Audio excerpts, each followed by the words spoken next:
कभी सोचा है कि किसी एक व्यक्ति के इंतजार में एक पूरा का पूरा शहर थम जाए, धड़कनें रुक जाएं? आज हम श्रीमद् भागवतम के पन्नों से एक ऐसी ही कहानी को समझने की कोशिश करेंगे। ये कहानी है एक राजा की वापसी की, और ये वापसी किसी त्योहार से कम नहीं थी। तो कहानी का जो हीरो है ना, वो कोई आम राजा नहीं है, वो तो लोगों के दिलों में बसता है। जरा सोचिए, एक पूरा शहर, उसकी हर गली, हर घर, सब के सब बस एक झलक पाने के लिए तड़प रहे हैं। हवा में एक अजीब सी बेचैनी है, एक उम्मीद है। तो ये सिर्फ कोई वेलकम नहीं है, ये वो पल है जब मानो वक्त ही रुक गया हो। लाखों लोग, लेकिन धड़कन एक, सब के सब बस अपने प्यारे राजा को देखना चाहते हैं। और सच कहूं तो यही इस पूरी कहानी का दिल है। अब मजे की बात यह है कि कहानी की शुरुआत देखने से नहीं बल्कि सुनने से होती है। बस एक आवाज, एक ऐसी आवाज जो शहर के सन्नाटे को चीर देती है और सालों का इंतजार, सालों का दुख सब एक झटके में खत्म कर देती है। जैसे ही भगवान कृष्ण अपने राज्य द्वारका की सीमा पर पहुंचते हैं, वो अपना शंख बजाते हैं। और ये जो गूंज है ना, ये सिर्फ एक आवाज नहीं है, ये अपने लोगों के लिए तो एक सुकून भरा पैगाम है, लेकिन दुश्मनों के लिए उनके दिलों में खौफ पैदा करने वाली एक सीधी सीधी चेतावनी। तो इस आवाज का जवाब शहर कैसे देता है? क्या तालियों से? नहीं, बिल्कुल नहीं। शंख की ध्वनि सुनते ही हर एक नागरिक के दिल से ना बस प्रार्थना के शब्द फूट पड़ते हैं। ये उनकी अपनी आवाज थी। उनकी पहली प्रार्थना तो देखिए, कमाल की है। वो कहते हैं, हम आपके चरणों में झुकते हैं। ये वो जगह है जहां खुद समय की भी ताकत खत्म हो जाती है। ये सिर्फ पूजा नहीं है, ये एक गहरा विश्वास है कि जब तक कृष्ण उनके साथ हैं, उन्हें किसी भी डर या अंत की कोई चिंता नहीं है। ये प्रार्थना दिखाती है कि उनका रिश्ता कितना गहरा था। कृष्ण उनके लिए सिर्फ एक राजा नहीं थे, वो तो उनके लिए माँ, पिता, दोस्त, भगवान सब कुछ थे। मतलब उनकी जिंदगी की हर कामयाबी कृष्ण से ही जुड़ी थी। ये होता है पूरा समर्पण। और ये वाली प्रार्थना, ये उनके दूर रहने का दर्द बयां करती है। सूर्य के बिना आंखें। सोचिए, कितना पावरफुल मेटाफर है ये। इसका सीधा मतलब है कि कृष्ण के बिना उनकी जिंदगी बिल्कुल अंधेरी, बेमतलब थी। तो उनकी वापसी सिर्फ एक राजा की घर वापसी नहीं थी, ये तो उस शहर में रोशनी और जिंदगी की वापसी थी।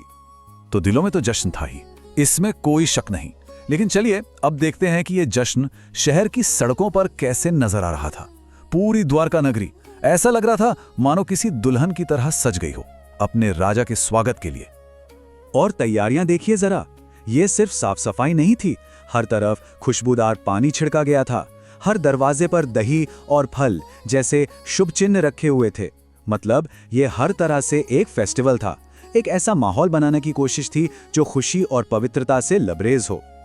अच्छा, तो पूरे शहर का जश्न तो हमने देख लिया, पर अब कहानी हमें थोड़ा और अंदर ले जाती है, उन पर्सनल मोमेंट्स की तरफ जब कृष्ण अपने परिवार, अपने चाहने वालों से मिलते हैं। ये एक रॉयल वेलकम तो है, लेकिन इसमें भावनाएं कूट कूट कर भरी हैं। जरा सोचिए, उनके पिता वसुदेव, भाई बलराम, बेटे प्रद्युम्न, उनकी खुशी का क्या आलम होगा जब वो इतने वक्त बाद अपने कृष्ण को देख रहे हैं। ये एक बहुत ही इमोशनल फैमिली रीयूनियन है।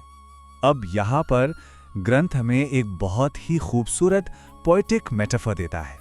ये उस जुलूस में कृष्ण की शान को बयां करता है। ये सिर्फ एक तुलना नहीं है, बल्कि नेचर के एलिमेंट्स का इस्तेमाल करके उनकी डिवाइन पर्सनालिटी की एक तस्वीर खींची गई है। तो चलिए इस खूबसूरत मेटाफर को थोड़ा डिकोड करते हैं। देखिए कैसे हर नेचुरल एलिमेंट कृष्ण के एक हिस्से से जुड़ा है। काला बादल, वो है उनका श्याम शरीर। सूरज, वो है उनका शाही छाता। चांद बना उनका चमकता हुआ चेहरा। इंद्रधनुष है उनकी फूलों की माला। और बिजली, वो है उनके पीले वस्त्र। है ना कमाल का तरीका उनकी दिव्यता को समझाने का। इतनी शानो शौकत के बावजूद कृष्ण सबसे पहले एक बेटे की तरह घर लौटते हैं। अपनी माताओं से, खासकर देवकी से उनका मिलना, उन्हें गले लगाना, ये उस गहरे पारिवारिक प्यार को दिखाता है जो उनकी दिव्यता के साथ साथ हमेशा बना रहा। और अब एक ऐसा नंबर आता है जो हैरान कर देता है, 16,000। जी हाँ, 16,000 पत्नियां अपने महलों में उनका इंतजार कर रही थी। ये नंबर उनके जीवन की असाधारण और कह सकते हैं कि लगभग अकल्पनीय भव्यता की एक झलक देता है। यहाँ से कहानी एक बहुत ही दिलचस्प मोड़ लेती है। अब हम कहानी से थोड़ा फिलॉसफी की तरफ बढ़ते हैं। सवाल ये उठता है कि क्या कृष्ण असल में वही थे जो वो दिखते थे? तो ये आखिरी हिस्सा इसी फर्क को समझाता है, परसेप्शन और रियलिटी के बीच का फर्क। देखिए, कृष्ण का धरती पर आना एक खास मकसद से हुआ था। उन्होंने एक आम इंसान की तरह जिंदगी तो जी, लेकिन वो कभी भी इंसानी बंधनों में नहीं फंसे। और ये बहुत बड़ा फर्क है। मतलब वो इस दुनिया में थे, पर इस दुनिया के नहीं थे।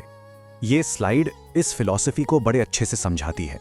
एक तरफ हैं वो लोग जो नासमझी में उन्हें भावनाओं में बंधा हुआ एक आम इंसान मानते हैं, लेकिन असलियत ये थी कि वो इन सब चीज़ों से बिल्कुल परे थे। और सबसे हैरान करने वाली बात तो ये है कि उनकी पत्नियां भी, जो उनके सबसे करीब थीं, वो भी उनकी असली दिव्यता को पूरी तरह से कभी समझ ही नहीं पाईं। और बस यहीं हम इस गहरे सवाल के साथ इस चर्चा को समाप्त करते हैं। असल में यही इस पूरे अध्याय का सार है जो हमें सोचने पर मजबूर करता है, परसेप्शन पर, रियलिटी पर और उस रहस्य पर कि आखिर कैसे कोई दिव्य शक्ति एक इंसानी जिंदगी जी सकती है और फिर भी उससे पूरी तरह अलग, अछूती रह सकती है।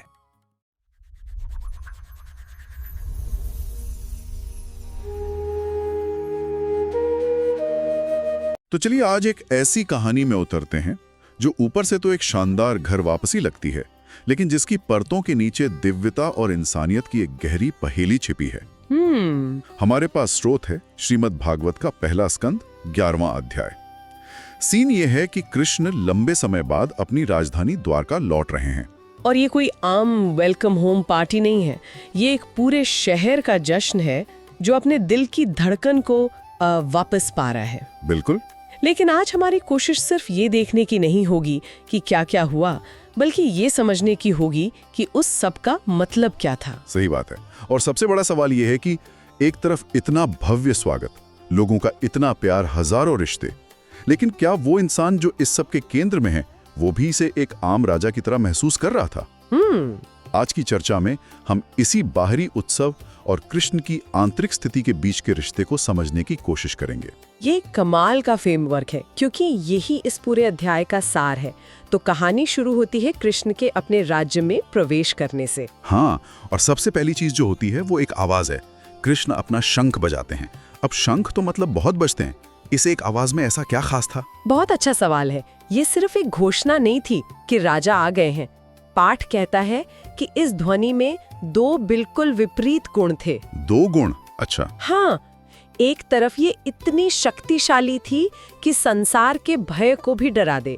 इसके लिए एक बहुत दमदार शब्द इस्तेमाल हुआ है, जगत भय भयावहम। जगत भय भयावहम मतलब जो डर को भी डरा दे। बिल्कुल, ये उनके दुश्मनों के लिए एक संदेश था, लेकिन अपने लोगों के लिए? उनके लिए तो इसका मतलब कुछ और ही होगा। उनके लिए ये आवाज एक मरहम जैसी थी। पाठ कहता है कि ये उनके विषाद, उनके दुख को शांत करने वाली थी।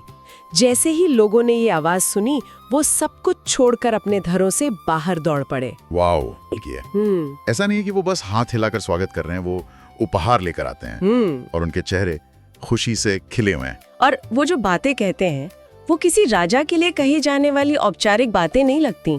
नहीं, बिल्कुल नहीं। ये बहुत व्यक्तिगत, बहुत गहरी बातें हैं। वो कहते हैं, हम आपके उन पैरों को प्रणाम करते हैं जिनकी पूजा ब्रह्मा और इंद्र जैसे देवता भी करते हैं। वो उन्हें सिर्फ अपना राजा नहीं, बल्कि समय से भी परे अपना रक्षक मानते हैं। यही बात मुझे सबसे ज्यादा दिलचस्प लगी। वो कहते हैं, आप ही हमारी माँ हो, हमारे दोस्त, हमारे मालिक, हमारे पिता, हमारे गुरु और हमारे भगवान हो। वाह, मतलब एक ही इंसान में इतने सारे रिश्ते। हाँ। क्या किसी राजा के लिए ये सुनना आम बात थी या ये सिर्फ कृष्ण के लिए ही था? ये सिर्फ और सिर्फ कृष्ण के लिए था।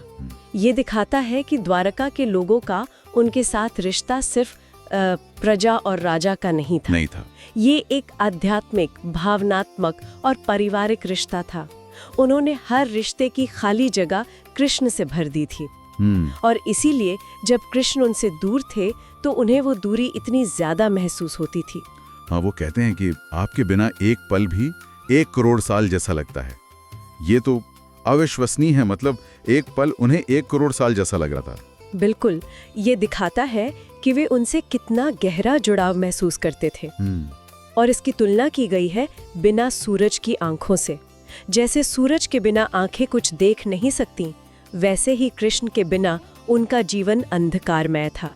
ये सिर्फ कविता नहीं है। नहीं, ये उनके प्रेम की तीव्रता का प्रमाण है। तो इस भक्ति और प्रेम को देखकर कृष्ण शहर में प्रवेश करते हैं और द्वारका का वर्णन ऐसा लगता है मानो पूरा शहर ही एक उत्सव हो। हाँ, शहर की सजावट सिर्फ सजावट नहीं है, उसके हर हिस्से में एक गहरा प्रतीकवाद है। अच्छा। जैसे बताया गया है कि शहर के द्वार तोरणों से सजे थे और झंडे पताकाएं इतनी थीं कि सूरज की रोशनी भी छनकर आ रही थी।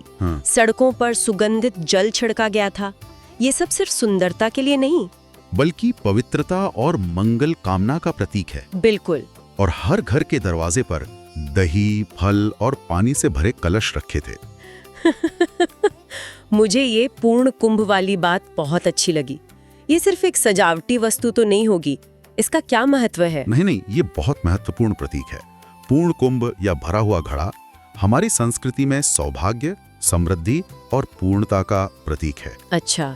दरवाजे पर भरा हुआ कलश रखकर हर घर मानो ये कह रहा था, आपके आने से हम पूरे हो गए, हमारी खुशियां लौट आई हैं। वाह, ये एक मूक प्रार्थना थी। हाँ, स्वागत का एक बहुत ही सुंदर तरीका, मतलब हर छोटी चीज का एक गहरा मतलब था। तो ये तो हुई आम जनता की बात, लेकिन उनके अपने परिवार के लोग जो उन्हें सबसे करीब से जानते थे, उनका क्या हाल था? क्या वो कुछ ज्यादा शांत और संयमित थे? बिल्कुल नहीं, बल्कि वो तो सबसे ज्यादा उत्साहित थे। अच्छा। वसुदेव, बलराम, प्रद्युम्न जैसे बड़े बड़े महारथी इतने उतावले थे कि पाठ कहता है उन्होंने खाना पीना सोना बैठना सब छोड़ दिया था। वो अपने रथों पर सवार होकर कृष्ण से मिलने के लिए शहर के बाहर भागे चले आए। और वो अकेले नहीं थे, पूरा का पूरा शाही जुलूस था। हाथी, ब्राह्मण, संगीतकार और पाठ में वार मुख्याश्च यानी श्रेष्ठ वैश्याओं का भी जिक्र है। आज के समय में किसी शाही स्वागत में उनकी मौजूदगी शायद थोड़ी अजीब लगे। उस समय के समाज में उनकी क्या भूमिका थी? ये एक बहुत महत्वपूर्ण सवाल है। उस समय के समाज में, विशेषकर राजसी समारोहों में, वार मुखिया या गणिकाओं को कला और मंगल का प्रतीक माना जाता था। वो संगीत, नृत्य और अन्य कलाओं में निपुण होती थीं और उनकी उपस्थिति को शुभ माना जाता था। तो उनका उस जुलूस में होना उत्सव की भव्यता को और बढ़ा रहा था। तो पूरा शहर एक मंच बन गया था। हाँ, जहाँ हर कोई अपनी कला से, अपनी भक्ति से कृष्ण का स्वागत कर रहा था। तो एक तरफ ये इतना शोर, इतनी भीड़, इतना भव्य आयोजन, इस सब के बीच कृष्ण कैसे प्रतिक्रिया दे रहे थे? क्या वो एक बड़े स्टार की तरह बस हाथ हिला रहे थे? नहीं, यही तो कृष्ण के चरित्र की खासियत है। वो हर किसी से मिलते हैं और वैसे मिलते हैं जैसा मिलना चाहिए। यथा विद्युपसंगम्य। हाँ, बड़ों को प्रणाम करते हैं, बराबर वालों से गले मिलते हैं, छोटों को आशीर्वाद देते हैं, वो मुस्कुराते हैं, प्रेम से देखते हैं। और सबसे महत्वपूर्ण बात, वो समाज में सबसे निचले पायदान पर खड़े लोगों से भी उसी अपनेपन से मिलते हैं और उन्हें वरदान देते हैं। ये दिखाता है कि उनकी नजर में कोई छोटा बड़ा नहीं है। वो किसी में भेद नहीं करते। बिल्कुल। और फिर सीन बदल पा। अब हम शहर की महिलाओं को देखते हैं जो अपने महलों की छतों पर चढ़कर कृष्ण को देख रही हैं। पाठ में एक बहुत प्यारी लाइन है कि न वितृप्यन्ति हि दृशः, यानी उनकी आंखें कृष्ण को देखकर तृप्त ही नहीं होती, भरती ही नहीं है। हाँ, ऐसा क्या था उनके रूप में? पाठ उनके रूप का वर्णन किसी राजा की तरह नहीं, बल्कि प्रकृति के एक अद्भुत दृश्य की तरह करता है। जैसे उनके ऊपर सफेद छत्र है जो चांद जैसा है, उनके आसपास चंवर डुलाए जा रहे हैं, उन पर फूलों की वर्षा हो रही है, उन्होंने पीतांबर और वनमाला पहनी है। ये सब मिलकर ऐसा लग रहा है मानो कोई बादल हो जो एक ही समय में सूरज, चांद, इंद्रधनुष और बिजली से सजा हुआ हो। बिल्कुल, ये सिर्फ काव्य नहीं है, ये दर्शन है। हर अंग के वर्णन का एक ब्रह्मांडीय महत्व बताया गया है। मतलब उनका सीना लक्ष्मी का घर है, आला है, और उनकी भुजाएं दुनिया के रक्षकों का सहारा है। इस वर्णन के जरिए पाठ उन्हें एक साधारण राजा के फ्रेम से निकालकर एक दिव्य सत्ता के रूप में स्थापित कर रहा है। और इस सारी दिव्यता और भव्यता के बाद वो अपने माता पिता के घर पहुंचते हैं और वहां जो होता है वो बहुत ही मार्मिक है। हाँ, वो एक ऐसा क्षण है जहाँ सारी दिव्यता पिघलकर सिर्फ वात्सल्य में बदल जाती है। वो अपनी सभी माताओं को, खासकर देवकी को, सिर झुकाकर प्रणाम करते हैं और वो उन्हें गोद में बिठा लेती हैं। और पाठ कहता है कि उनके स्तनों से स्नेह के कारण दूध बहने लगता है और वो अपने आंसुओं से कृष्ण को भिगो देती हैं। वाह, मतलब जो पूरे ब्रह्मांड के स्वामी हैं, जो डर को भी डरा सकते हैं, वो इस एक पल में सिर्फ एक बेटे हैं जो अपनी माँ की गोद में है। यही इस कहानी का सबसे खूबसूरत विरोधाभास है। दिव्यता और मानवता का संगम। हाँ, बाहर पूरा शहर उन्हें भगवान मानकर पूज रहा है और घर के अंदर माँ उन्हें अपना बच्चा समझकर रो रही हैं। ये दोनों ही सच है और दोनों एक साथ मौजूद हैं। तो माता पिता से मिलने के बाद कृष्ण अपने महलों में प्रवेश करते हैं, जहाँ उनकी 16,000 पत्नियां इंतजार कर रही हैं। अब ये तो एक और ही अलग दुनिया होगी। बिल्कुल। जैसे ही वो अपने पति को देखती हैं, उनके मन में एक महान उत्सव शुरू हो जाता है। वो सम्मान और लज्जा के साथ अपनी जगहों से उठ खड़ी होती हैं। लेकिन यहाँ मिलन का तरीका बहुत अनूठा है। किस तरह से? पाठ कहता है कि वो पहले उन्हें अपनी नजरों से आलिंगन करती हैं, फिर अपने मन से और फिर अपनी आत्मा से। ये शारीरिक मिलन से पहले एक बहुत ही गहरा मनोवैज्ञानिक और आध्यात्मिक मिलन है। वो अपने प्रेम के आंसुओं को रोकने की कोशिश करती हैं, पर रोक नहीं पाती। और फिर वो बात आती है कि नवनवम। हाँ, कि कृष्ण हमेशा उनके पास ही थे, फिर भी उनके चरण हर पल नए लगते थे। मतलब उनके प्रेम में कभी कोई ऊब या एक रास्ता नहीं आई। लेकिन यहीं पर कथा एक बहुत बड़ा दार्शनिक मोड़ लेती है ना? हाँ, यहीं से पर्दा उठता है। पाठ अचानक हमें बताता है कि कृष्ण अपनी पत्नियों के साथ एक साधारण मनुष्य की तरह रहते थे, हंसी मजाक करते थे, प्रेम करते थे। लेकिन फिर एक बहुत बड़ा लेकिन आता है। और वो लेकिन क्या है? वो ये है कि उनकी पत्नियों के प्रेम भरे कटाक्ष, उनकी अदाएं इतनी शक्तिशाली थीं कि वो कामदेव को भी मोहित कर सकती थीं। पर वो कृष्ण की इंद्रियों को जरा भी विचलित नहीं कर सकी। जरा भी नहीं। ये तो एक विरोधाभास लगता है। वो उनके साथ रह रहे हैं, प्रेम कर रहे हैं, लेकिन प्रभावित नहीं हो रहे। इसका क्या मतलब है? पाठ इसी विरोधाभास को सुलझाता है। वो कहता है कि अज्ञानी लोग, जिन्हें अबुधाह लोकहा कहा गया है, वो अपनी तरह सोचते हुए कृष्ण को भी एक आसक्त, मतलब मोह में डूबा हुआ इंसान मान सकते हैं। अच्छा, मतलब हम अपनी सोच और अपनी सीमाओं को दूसरों पर थोप देते हैं। बिल्कुल।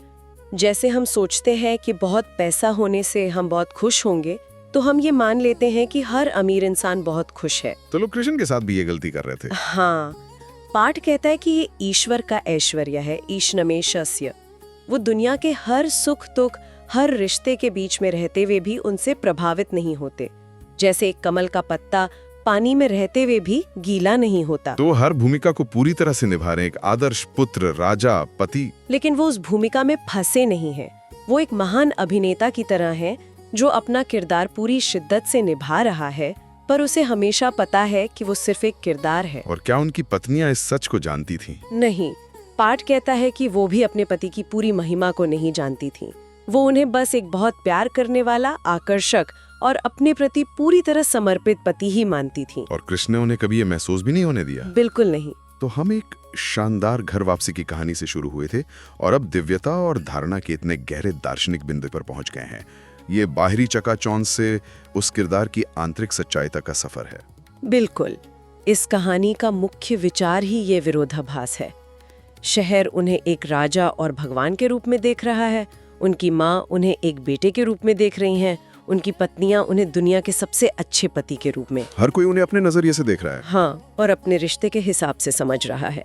लेकिन पाठ आखिर में पर्दा हटाकर हमें दिखाता है कि इन सभी भूमिकाओं के पीछे एक ऐसी सत्ता है जो पूरी तरह से अनासक्त है और बस एक लीला कर रही है। ये वाकई सोचने पर मजबूर करता है। पाठ कहता है कि अज्ञानी लोग आत्मौपम्येन, यानी अपनी बराबरी करके कृष्ण को आसक्त समझते हैं। ये एक बहुत गहरा विचार छोड़ जाता है। हम अपने जिंदगी में कितनी बार लोगों को या किसी भी चीज को सिर्फ इसलिए गलत समझते हैं क्योंकि हम उन्हें अपनी सीमित समझ और अपने अनुभवों के चश्मे से देख रहे होते हैं। क्या हम ये स्वीकार करने को तैयार हैं कि कुछ चीजें हमारी धारणा से कहीं ज्यादा बड़ी और गहरी हो सकती हैं?